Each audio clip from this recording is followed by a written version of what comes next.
about flaws, we all have shortcomings as human beings generally. Disciplers, just because someone is a discipler does not make them Jesus. Yes. Jesus is not your discipler, okay? Yes. Your discipler is an amazing discipler, but a lousy Jesus.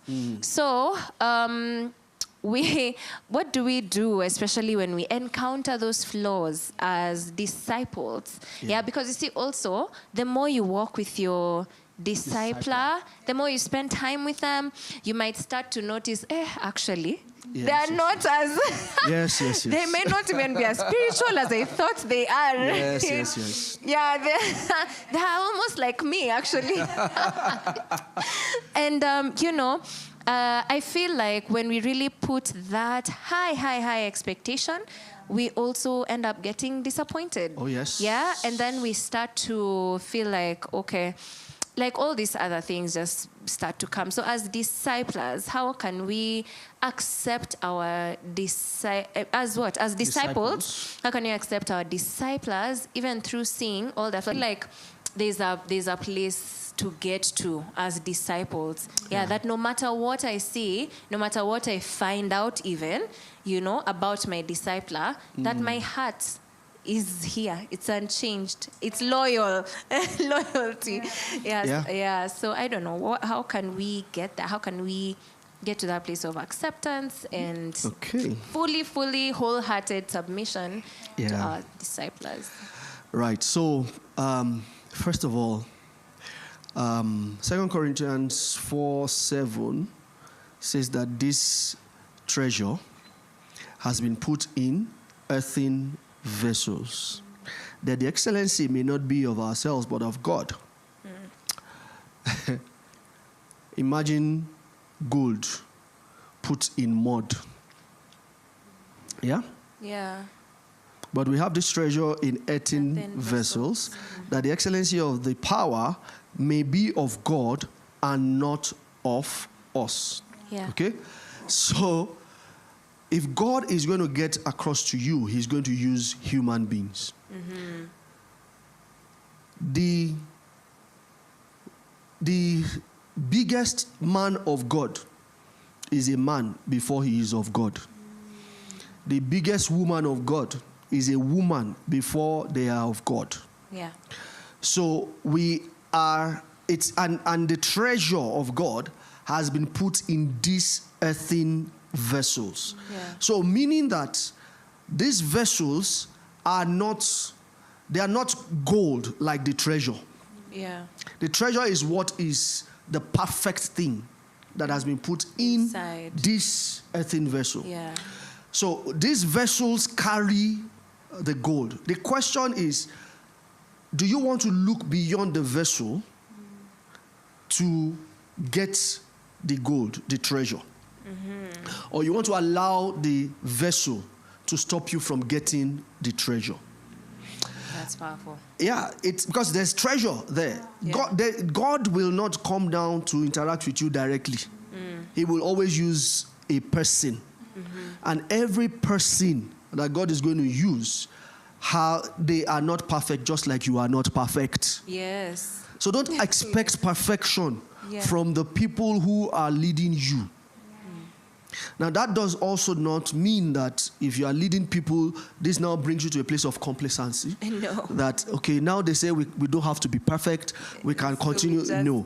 Okay, we are all a work in progress. And you must continue to be a work in the making. Yeah. Okay, now, so as disciples, you will see things in the lives of your discipler that does not look like what you expect. Especially as you get closer. Especially as you get closer to them. Yeah.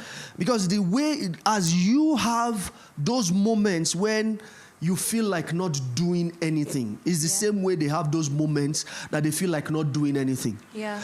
As you are a work in progress, there are areas of your life that you are dealing with, you are trusting God to help you with. That is how they have those areas in their lives that they are trusting God to help them with as well. So, you are going into this relationship knowing that the goal is the treasure in the earthen vessel, not the vessel. There are several vessels in the house. There are some that are of gold, of silver, of clay, and all that. Those vessels are there. And we are all coated that way. Okay? Yeah. So, as a disciple, get yourself to that place. You see, and this is the other thing I have found. Yeah. There's such a thing in God's kingdom that is called covering. And I know people have spoken against it a lot. Yeah. But speak against it and don't understand it to your own detriment. Yeah. There's such a thing as covering in God's kingdom. Yeah. God does not, and I repeat, God does not relate with people now. After God told Abraham to look at the stars, God has never told any other person to look at the stars again. Is look at that person. Look at that person. God blessed Abraham, but the blessing could only transfer from Abraham to Isaac because there was a relationship between Abraham and Isaac. The only time God repeated the blessing, really, so God blessed Adam at the beginning. The next time he repeated that statement was when he wiped the earth off with water. Yeah. And he repeated that statement to Noah. Okay. And he has not repeated it again. Yeah. He called Abraham and told him, I've called you, but you are going to be a blessing. Bless anyone who blesses you is blessed, and all that. All that he laid on Abraham. Did God tell that to any other person again? No. Yeah. Abraham had to start to pass it, communicate that blessing to his children, and it continued until this place where we are today. Yeah. So whatever blessing, whatever treasure God wants to work in you, God has put in people. Yeah. Wow. And those people he has put around you. And God is the one who has chosen those people to be over you. Yeah. It was not a mistake. You didn't walk into by mistake. You didn't walk into your church by mistake.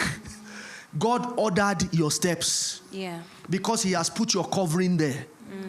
And the earlier you submit to the covering there, the better your life will become.